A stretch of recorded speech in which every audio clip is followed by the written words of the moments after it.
So I normally never make these sorts of videos, but I felt like I had to because this occasion is so special and I really wanted to talk about it. As you all probably know by now, Mario Kart 8 Deluxe is getting 48 new courses by the end of 2023. 8 of them have already been released, and so far I have been really enjoying them a lot. Paris Promenade and Ninja Hideaway are some of my favorite courses now, maybe partially because of novelty, but I digress. So let's talk a little bit about Wave 1 of the Booster Course Pass, the track selection, the graphics, music, and all that sort of stuff. And at the end I'll even do something special which I've never done before, just make sure to stick around to find out what it is. The track selection overall is very decent. You've got classics like Coconut Mall, Choco Mountain, and Sky Garden. Shroom Ridge is quite obscure, but I like it. The first wave of the DLC starts off with Tours Paris Promenade, and I love this track.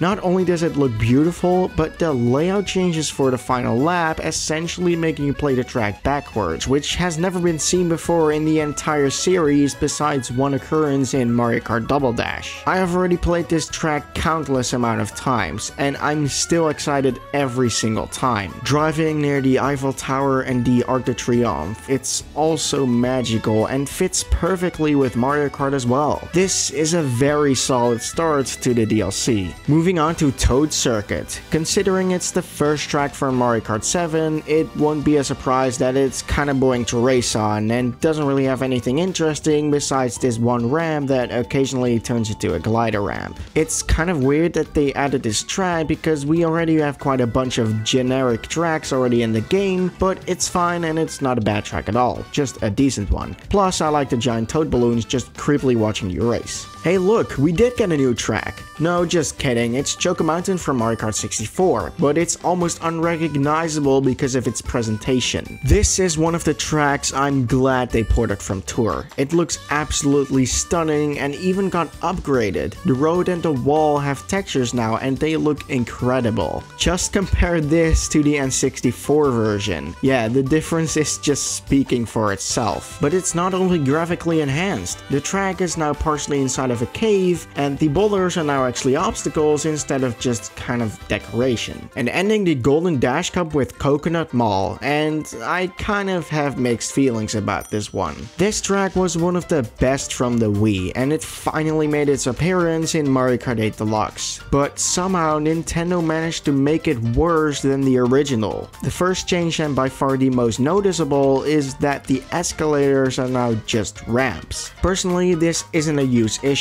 They act quite similar, but it does put off the vibe of the track a bit. But by far the worst change is that the cars at the end now don't move and are instead operated by Shy Guys. This just removes some distinction of this track to others and kind of ruins the end. Plus, it makes it very obvious that this design is actually planned for Mario Kart Tour because it's not that easy to avoid moving cars with those controls. It's not a bad track at all and it's still one of the best from this wave, but it does kind of feel messed up, especially at the end. Kicking off the Lucky Cat Cup is Tokyo Blur, and it's another track I adore simply because of its novelty, and also partially its versatile layout. You get to drive in Tokyo, that's all I have to say. It's definitely the least exciting of the tour tracks, and maybe the roads are a little bit too wide, but for 12 racers on 150 or 200cc, it's perfectly fine. I also really like the aesthetics of this track. Plus, driving on the Rainbow Bridge and under the Senso G and all that sort of stuff is not an everyday thing, you know. Moving on to Shroom Ridge. I like this one. It's got a bunch of traffic you need to avoid, like Toad's Turnpike,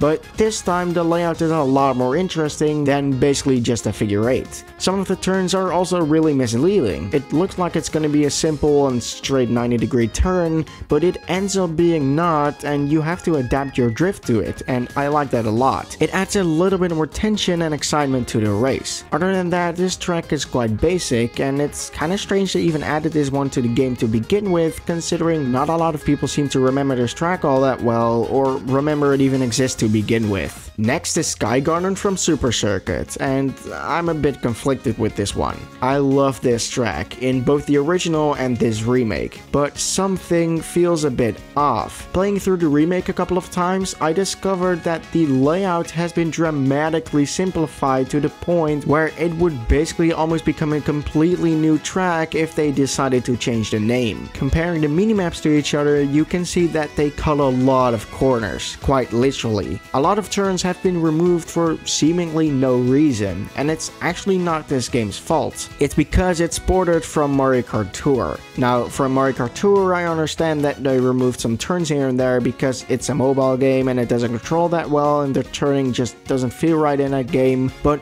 why didn't they add back some turns for this version? It just doesn't live up to the original and it feels kind of lackluster, which I feel really bad for saying, but it is unfortunately the truth. It's not a bad track, but it just feels a lot more generic than it deserved, and it's not as exciting as I would have hoped. And finally, the banger of the bunch, Ninja Hideaway. This is the highlight of the first wave for many people, and it's for me as well. Not only is this the best track in this first wave, but it's probably one of the best tracks in the entire series and by far the best tour track so far. The aesthetics are really good and the track is essentially split into two for most of the race. You can decide to either drive on top of the roof or inside the building, or even switch between them if you like. I highly doubt we'll see a track from Mario Kart Tour that's better than this one. I really don't know how you can top this. Now let's talk about the graphics, and as weird as this may sound, it actually exceeded my expectations. When I first saw the reveal trailer, the tracks looked alright, but not as good as refined as they do now. The difference between the trailer and what we have in-game is remarkable, and they truly did an amazing job at that. Well, at least for most tracks. We'll get to that in a second. The tour tracks all look amazing. The lighting is done incredibly well, and there's some normal maps thrown in to add some detail. Especially Paris Promenade and Ninja Hideaway look incredible, and Tokyo Blur doesn't look bad at all. The aesthetics are done really well here. Choco Mountain also got one hell of an upgrade, even compared to the tour version. The road and the walls now have textures and normal maps, and it makes this track look so much better.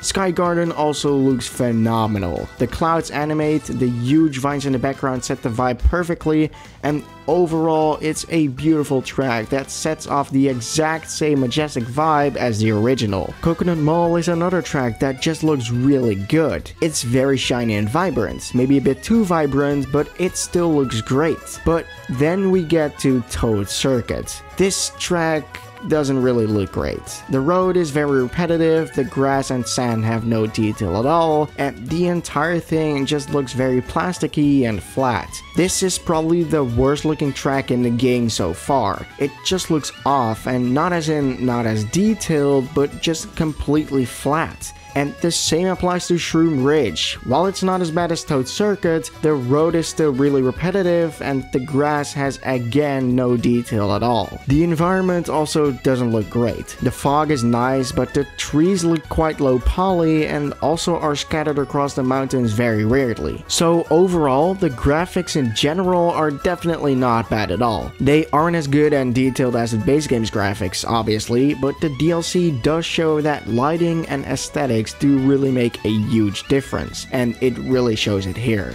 Now, obviously, I cannot talk about the DLC without bringing up the music. And my god, the music is absolutely fantastic. As mediocre as the graphics are, the music definitely lives up to the rest of the soundtrack. Ninja Hideaway, Paris Promenade, Toad Circuit, Tokyo Blur, Shroom Ridge, all of these 8 new songs are incredible. Tokyo Blur suddenly became my favorite song from the entire soundtrack. I really wasn't expecting so much effort put into the music, but I'm glad they did. It is amazing that we get the original Mario Kart 8 band back. At least from the sounds of it, it is what it seems, and it is really nice. What is quite funny though is that some of these songs like Coconut Mall or Ninja Hideaway didn't get changed that much. They have a much clearer sound and some drums added here and there, but these songs were already so good that they didn't really need to improve on them. But somehow they managed to do it, and it's incredible. I hope they will continue with this for future waves. However, I am almost 100% sure that they will. Let's just hope it's gonna be as good as what we got right here.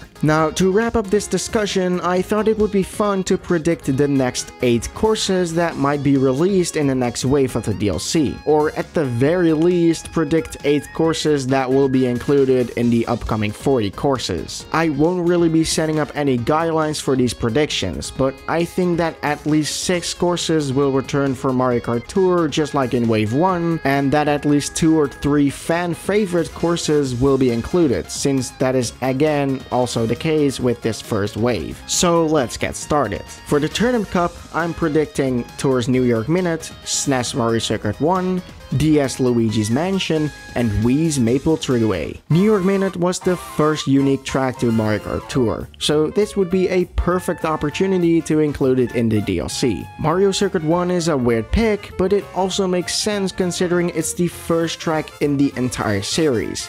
And if they're going through the effort of adding so many retro courses, they might as well add the very first one. Luigi's Mansion is a fan favorite, and it has already been remade in Mario Kart Tour, so it would save some time. This track could look really good with Mario Kart 8's lighting and rendering engines. And finally, Maple Treeway. This is yet another fan favorite. You drive across tree trunks and even on top of a giant tree. I don't really hope they port the track directly from Tour though. The colors are way too oversaturated and the whole thing looks bloated and quite awful in comparison to the Wii and 3DS versions. Then for the Propeller Cup, I'm predicting Tour's Sydney Sprint, Wii's Koopa Cape, 3DS's Shy Guy Bazaar, and Tour's Los Angeles Laps. Sydney Sprint is a solid track for Mario Kart Tour, and there's actually 2 variants of this track, so maybe they could swap between them for the first and second lap, and maybe make you go backwards for the third lap. There's quite a few possibilities here. Koopa Cape is another amazing track for Mario Kart Wii, and major spoilers, but it's actually my favorite from that game. This track has appeared in Mario Kart 7 as well,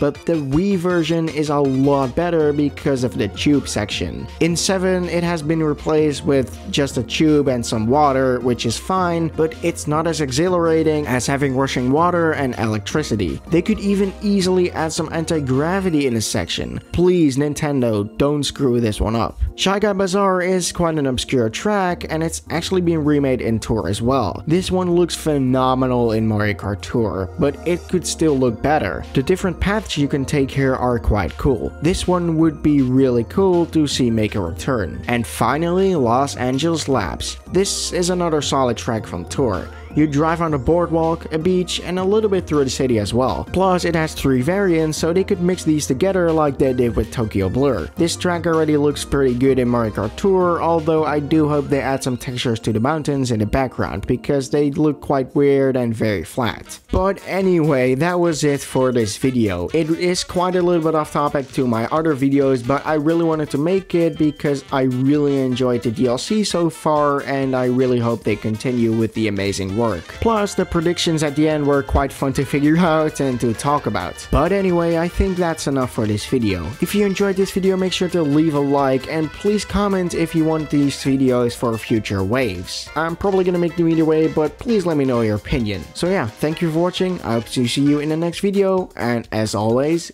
goodbye!